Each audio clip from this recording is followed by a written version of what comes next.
Israeli संसद में सोमवार को जो नजारा देखने को मिला वो सिर्फ एक औपचारिक स्वागत भर नहीं था, बल्कि वो एक अंतर्राष्ट्रीय राजनीतिक संदेश था।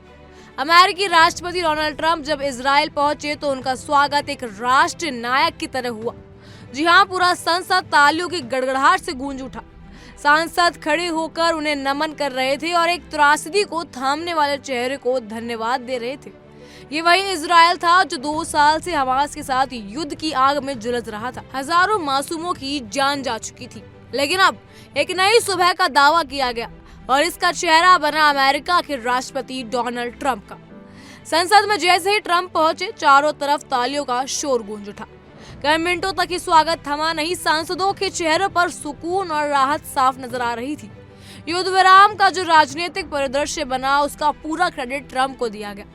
ट्रंप के साथ उनके खास सलाहकार स्टीव विटकॉक, दामाद जेरेड कुशनर और बेटी इवांका भी ऐतिहासिक पल के साक्षी बने। ये दृश्य केवल एक राजनयिक समारोह नहीं था, बल्कि एक अंतर्राष्ट्रीय कूटनीतिक संतुलन का प्रदर्शन था, जिसमें अमेरिका की भूमिका को एक निर्णायक मोड़ के रूप में दिखाया गया। प्रधानमंत्री बेंजामिन नेतन्याहू ने इस मौके पर एक प्रतीकात्मक शांति संदेश भी दिया। ट्रंप को एक सुनहरा कबूतर, गोल्डन पीस पिजन, भेंट भी किया गया। ये केवल एक प्रतीक नहीं था, यह एक संदेश था कि इजराइल इस संघर्ष को विराम देने की पहल के लिए ट्रंप को धन्यवाद देता है। नेतन्याहू ने इस कदम को एक कूटनीतिक सिग्नल के रूप में देखा, जहां अमेरिका और इजराइल की गहरी साझेदारी और सार्वजनिक तौर पर मान्यता दी गई। गाजा पीस डील, जिसे ट्रंप ने प्रस्तावित किया था, उस पर हमास और इजराइल दोनों पक्षों की सहमति बन गई और इसी के साथ 2 वर्षों से चला आ रहा खून खराबा थमा।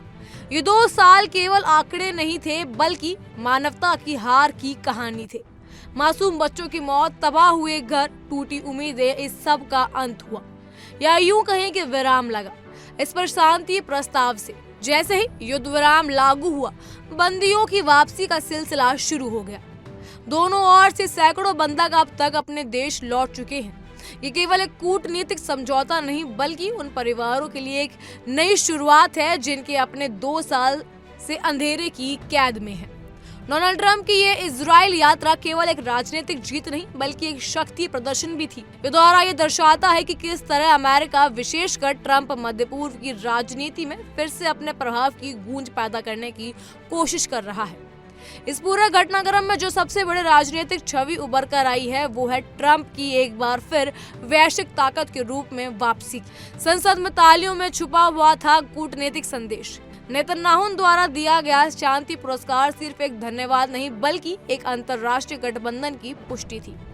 और इस गठबंधन की धुरी में वो चेहरा जिसने इस पूरे संघर्ष में मध्यस्थता कर दुनिया को ये दिखाया कि शांति तभी संभव है जब राजनीतिक इच्छा शक्ति हो। अब ये देखना बाकी है कि क्या ये युद्ध विराम स्थायी शांति में बदलेगा या फिर वही रक्त रंजिश पन्ने पलटेंगे। लेकिन फिलहाल इजराइल की संसद में ट्रंप के स्वागत में गूंजती तालियों ने ये जरूर जता दिया कि कम से कम एक मोर्चे पर जीत का दावा कर दिया गया है, और वो मोर्चा है शांति का। बहरहाल इस पर आपकी क्या राय है, हमें कमेंट सेक्शन में जरूर बताइएगा। फिलहाल के लिए इतना ही। तमाम खबरों के लिए फॉलो कीजिए इंडिया डेली को।